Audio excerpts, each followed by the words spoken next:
ഇരിക്കുന്നവേ, എന്റെ പാദം ഇടറാതിരിക്കുവാൻ എന്നും എന്നിൽ കൃപ ചൊരിയണമേ.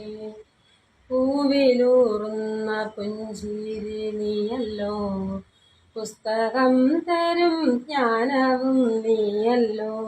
മരുന്ന് കഴിച്ചാൽ മാത്രം മാറുന്നതല്ല നമ്മുടെ മാനസിക നില കൂടി അത് ആ മരുന്നിനോടൊപ്പം മെച്ചപ്പെടുമ്പോഴാണ് നമ്മുടെ അസുഖങ്ങൾ മാറുന്നത്.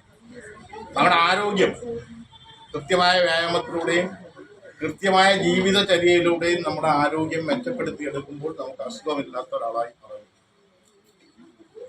നമുക്ക് യോഗയിലൂടെ യോഗ അഭ്യസിച്ച ആൾക്കാരാണ് വെള്ളം ഉടുപ്പിട്ടേക്കുന്നത് എനിക്ക് തോന്നുന്നു. ഈ ചുവന്ന ഉടുപ്പിട്ട ആൾക്കാരാരാന്ന് എനിക്കറിയില്ല, പഠിപ്പിക്കുന്നതാണോ എന്തായാലും പറഞ്ഞത് അവരെല്ലാം.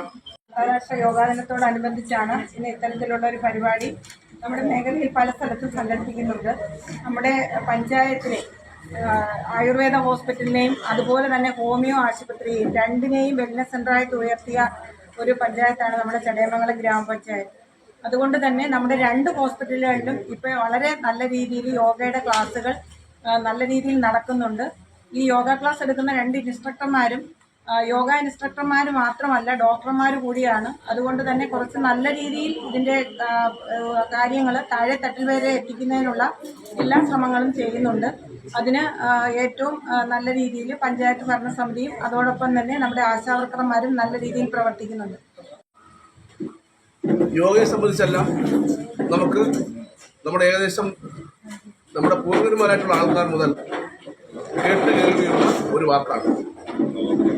എന്നാൽ നമ്മുടെ ജനകീയ പങ്കാളിത്തത്തോടുകൂടി ഇത്തരത്തിൽ നടപ്പിലാക്കുവാൻ ശ്രമം ആരംഭിച്ചിട്ട് ഏകദേശം ഒരു 5 വർഷങ്ങൾക്ക് മുമ്പാണ്.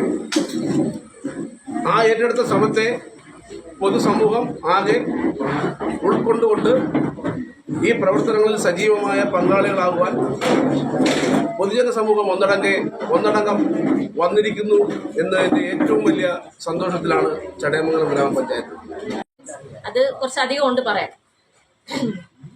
അപ്പോൾ യോഗ ഫസ്റ്റ് ഓഫ് ഓൾ പറയേണ്ടത് അവനവനെ മനസ്സിലാക്കാനാണ് യോഗ ഫോർ സെൽഫ്. ഞാൻ കോൺസെൻട്രേഷൻ നമ്മൾ യോഗ ചെയ്യുമ്പോൾ നമുക്ക് മനസ്സിലാവും ഫസ്റ്റ് ഞാൻ എന്താണ്, എൻ്റെ മൈൻഡ് എന്താണ്, ഫിസിക്കലി ഞാൻ എങ്ങനെയാണ്. യോഗയിലൂടെ ഞാൻ എന്നെ തന്നെ അറിയുകയാണ്. ഓക്കെ, എൻ്റെ പോസിറ്റീവ് എന്തൊക്കെയാണ്, എൻ്റെ നെഗറ്റീവ് എന്തൊക്കെയാണ്, എനിക്കത് എങ്ങനെ മാറ്റാൻ പറ്റും. ഞാൻ എന്നുവെച്ചാൽ യോഗയിൽ നമ്മൾ പഠിക്കുന്ന കാര്യങ്ങൾ എന്ന് പറഞ്ഞാൽ ഒരാൾ യോഗ ചെയ്യുന്ന ആൾ എങ്ങനെ ആയിരിക്കണം, എങ്ങനെയാണ് അവർ ചിന്തിക്കേണ്ടത്, എങ്ങനെയാണ് അവർ ബിഹേവ് ചെയ്യേണ്ടത്, അത് തൊട്ട് നമുക്ക് പഠിക്കാനുണ്ട്. അതുവഴി നമുക്ക് മറ്റുള്ളവരെ നമുക്ക് പോസിറ്റീവായിട്ട് എത്തിക്കാൻ പറ്റും. അതാണ് ഉദ്ദേശിക്കുന്നത്. നമ്മുടെ രാജ്യം ലോകത്തിന് സംഭാവന ചെയ്താണ് യോഗ. ഇന്ത്യയിലാണ് നമ്മുടെ വര്യന്മാർ അവരാണ് യോഗ ആരംഭിക്കുന്നത്. ഏതാണ്ട് 5000 വർഷങ്ങൾക്ക് മുമ്പ് മുതലേ യോഗ ഇന്ത്യയിൽ നിലനിന്നു എന്നാണ് വിശ്വസിക്കുന്നത്. ഞങ്ങൾ ഇവിടേക്ക് എത്തിച്ചേർന്നു. അവിടെ കണ്ട പങ്കാളിത്തത്തേക്കാൾ കൂടുതൽ പങ്കാളിത്തം ഇവിടെയുമുണ്ട്. അപ്പോൾ രണ്ട് ഹോമിയോയുടെ ആയാലും ആയുർവേദത്തിൻ്റെ ആയാലും യോഗ എന്നും മനുഷ്യന് ആവശ്യമാണ് എന്നതിൻ്റെ തെളിവാണ് രണ്ടിടത്തുമുള്ള ഈ പങ്കാളിത്തം എന്ന് പറയുകയുണ്ടായി. കാരണം നമ്മൾ ഈ TV-യിലൊക്കെ കണ്ട് യോഗ ചെയ്തൊക്കെ നോക്കി 2 ദിവസം ചെയ്ത് പിന്നെ കൈയും കാലും നോക്കാതെ പിന്നെ പിള്ളേർ വന്നാണ് എൻ്റെ കൈയും കാലും ഒക്കെ അങ്ങനത്തെ ഒരു അവസ്ഥയുണ്ടായ സാഹചര്യം. അപ്പോൾ അങ്ങനെയുള്ളൊരവസ്ഥയൊന്നും ഉണ്ടായിരുന്നു. നമുക്കൊരു ആരെങ്കിലും ഒന്ന് നിയന്ത്രിക്കാൻ വേണം. കാരണം ഇങ്ങനെയാണ് നമ്മൾ തെറ്റ് ചെയ്യരുതല്ലോ. ഇപ്പം യോഗയിലൂടെ തെറ്റും കൂടെ വരും. നമ്മൾ യോഗയാണെന്ന് പറഞ്ഞുകൊണ്ട് വരുന്നത് തെറ്റ് ചെയ്ത് കഴിഞ്ഞാൽ പിന്നെ കൈയും കാലും നോക്കാൻ പറ്റാത്ത അവസ്ഥയാണ്. അത് പ്രത്യേകിച്ച് വീട്ടിൽ ആരും ഇല്ലെങ്കിൽ പിന്നെ നമ്മുടെ കാര്യം പോകാം. അപ്പം അതുകൊണ്ട് അതിനുള്ളൊരു അവസരം ഉണ്ടാക്കാതെ നമുക്കൊരു യോഗ പരിശീലിപ്പിക്കുന്ന ഒരാളുണ്ടാവണം. ആ പരിശീലിപ്പിക്കുന്ന ഒരാളുടെ ഒരു നിയന്ത്രണത്തിൽ നമ്മൾ യോഗ അഭ്യസിച്ച് നമ്മുടെ ശരീരത്തിനും മനസ്സിനും ഉന്മേഷം വരുത്തക്ക വിധത്തിലുള്ള ഇങ്ങനെയൊരു മീറ്റിംഗ് വിളിച്ചിരുന്നു. എല്ലാ കാര്യങ്ങളും എല്ലാവരും പറഞ്ഞു കഴിഞ്ഞു. ഞാനൊരു വാർഡ് മെമ്പർ എന്നൊരു ആശാവർക്കറാണ്. അപ്പം നമ്മുടെ ജോലി, നമുക്ക് ആശുപത്രിയിൽ തരുന്ന ജോലി എന്ന് പറഞ്ഞാൽ വീട് വീടാന്തരം കയറിയിട്ട് ജീവിതശൈലി രോഗങ്ങൾ എങ്ങനെ നിയന്ത്രിക്കാം, ഈ വരുന്ന ഷുഗറും BP യും കൊളസ്ട്രോളും ഒക്കെ എങ്ങനെ നമുക്ക് വരാതിരിക്കാം, അല്ലെങ്കിൽ അത് നിയന്ത്രിക്കാം എന്നുള്ളതിനെ പറ്റി ജനങ്ങൾക്ക് ബോധവൽക്കരണം നടത്തുകയാണ് നമ്മുടെ കൂടുതലായിട്ടും നമുക്ക് വരുന്ന ജോലി. അപ്പോൾ അതുമായിട്ട് ബന്ധപ്പെട്ട് നമ്മുടെ വാർഡിൽ ഇതുപോലെ യോഗ ഇത് ചെയ്ത അപ്പോൾ അന്ന് ഇങ്ങനൊന്നുള്ള ഇൻസ്ട്രക്ടർമാരില്ല. അപ്പം പിന്നെ ഇത് കുറച്ചൊക്കെ ചെയ്താൽ നമുക്ക് മാറ്റം വരുമെന്ന് വെച്ചാൽ നമ്മുടെ ഏരിയയിൽ നിന്ന് കുറച്ച് പേരെയൊക്കെ സംഘടിപ്പിച്ച് ഞാൻ തന്നെ നമ്മളിങ്ങനെ നടത്താനായിട്ട് നമുക്ക് ആശുപത്രി റെക്കോർഡും കൊടുക്കണം, ഫോട്ടോകളും കൊടുക്കണം. അപ്പം ഞാൻ കുറച്ച് പേരെയൊക്കെ സംഘടിപ്പിച്ച് ഞങ്ങൾ അപ്പം നമ്മുടെ ആ ഏജ് മാറുന്ന ആ ഒരു പ്രായത്തിൽ നമുക്കങ്ങ് ബോഡിയിലൊക്കെ വേദനയുണ്ട്, മുട്ടുവേദനയുണ്ട്, ഇങ്ങനെയൊക്കെ ഉള്ളൂ. പക്ഷേ നല്ല രീതിയിൽ നമ്മളിത് ചെയ്യുമ്പോൾ നമുക്ക് അതിനകത്ത് മാറ്റങ്ങളുണ്ടായിരുന്നു. അപ്പം അതിനുശേഷം നമുക്ക് ആയുർവേദ ആശുപത്രി നമ്മുടെ വാർഡിൽ 5-ാം വാർഡിൽ തന്നെയാണ് സ്ഥിതി ചെയ്യുന്നത്. അപ്പോൾ അതുമായിട്ട് ബന്ധപ്പെട്ട് നമ്മുടെ ഏരിയയിലുള്ള കൊച്ചുങ്ങളെ എല്ലാം വിട്ടിട്ട് 10-15 കുട്ടികളെ വിട്ട് ഇന്നിപ്പോൾ അവിടെ പിന്നെ ഫസ്റ്റ് പ്രൈസും സെക്കൻഡ് പ്രൈസും കിട്ടിയതും വന്നതെല്ലാം നമ്മുടെ വാർഡിലെ കുട്ടികളാണ്, 5-ാം വാർഡിലെ കുട്ടികളാണ്. അപ്പം നല്ല രീതിയിൽ അവർക്കൊക്കെ അത്രയും മാറ്റങ്ങളുണ്ട്. നമ്മുടെ ആളുകൾ നമ്മളൊരു മീറ്റിംഗ് വിളിച്ച് കൂട്ടിയിട്ട് ഒരു അന്താരാഷ്ട്ര യോഗാ ദിനവുമായി ബന്ധപ്പെട്ടാണ് ഇവിടെ എല്ലാവരും ഒത്തുചേർന്നിട്ടുള്ളത്. അപ്പൊ ഇതുമായി ബന്ധപ്പെട്ട് പറയാനാണെങ്കിൽ കഴിഞ്ഞ വർഷം ഇപ്പൊ 1 വർഷമായി നമ്മൾ ഇവിടെ യോഗ സെന്റർ ക്ലാസ് ആരംഭിച്ചിട്ട് അല്ലെ.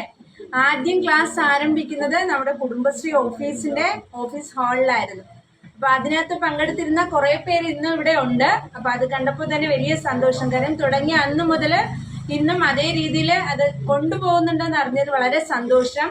ഞാനും അതിന്റെ ഒരു ഭാഗമായിരുന്നു. പക്ഷേ ഇടയ്ക്ക് വെച്ച് ബ്രേക്ക് ചെയ്യേണ്ടി വന്നു. അപ്പോൾ നമുക്ക് ഇപ്പൊ ഇവിടെ പലരും എനിക്ക് മുന്നേ സംസാരിച്ച പലരും പറഞ്ഞ കാര്യമാണ്, മുമ്പൊന്നും നമുക്ക് ഇത്തരത്തില് നമുക്ക് നിർദ്ദേശങ്ങൾ തരാനോ ട്രെയിൻ ചെയ്യിക്കാനോ ഒന്നും ആളില്ലാത്തൊരവസ്ഥയായിരുന്നു.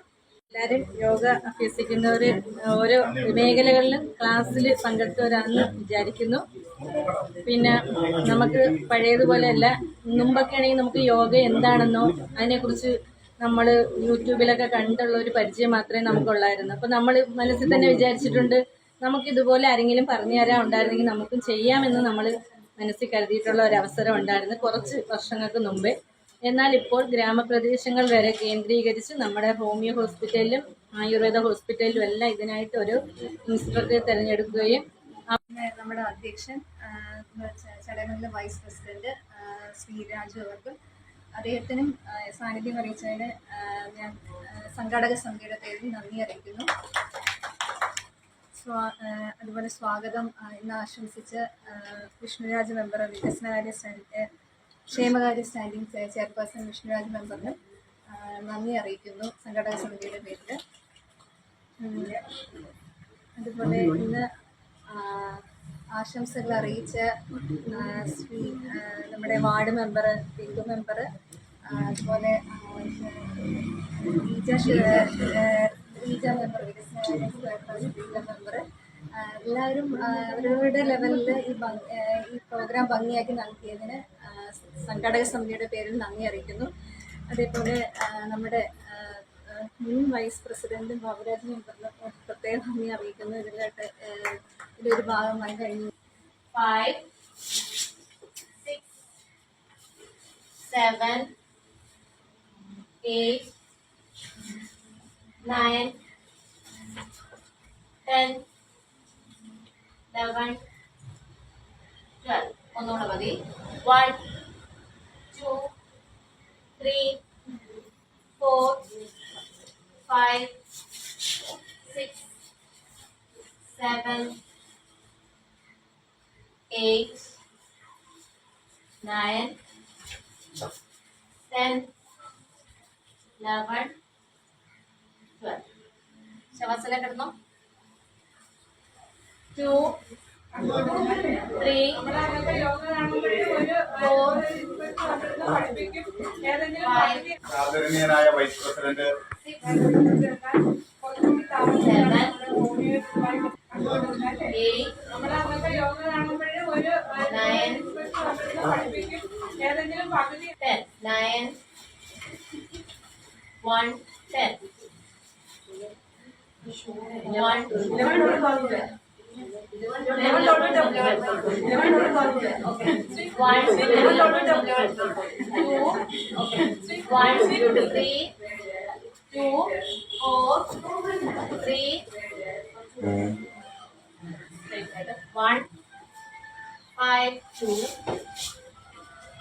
അറിയാലോ, ഒരു ഗോളിൽ കോൺസെൻട്രേറ്റ് ചെയ്ത് മെയിൻറ്റെയിൻ ചെയ്ത് 9 മെയിൻറ്റെയിൻ നമ്മുടെ ജീവിതത്തിന്റെ ഭാഗമാണ്. സഹായം കൂടിയാണ് ഗ്രാമപഞ്ചായത്ത് ഇത്തരത്തിലുള്ള ആശുപത്രികളുമായി ബന്ധപ്പെട്ട് യോഗ കേന്ദ്രങ്ങളും തുടങ്ങുന്നത്. കേന്ദ്രീകരിച്ച് തുടങ്ങാനുള്ള സാധ്യതയുണ്ടെങ്കിൽ കൂടുതൽ ആളുകളിലേക്ക്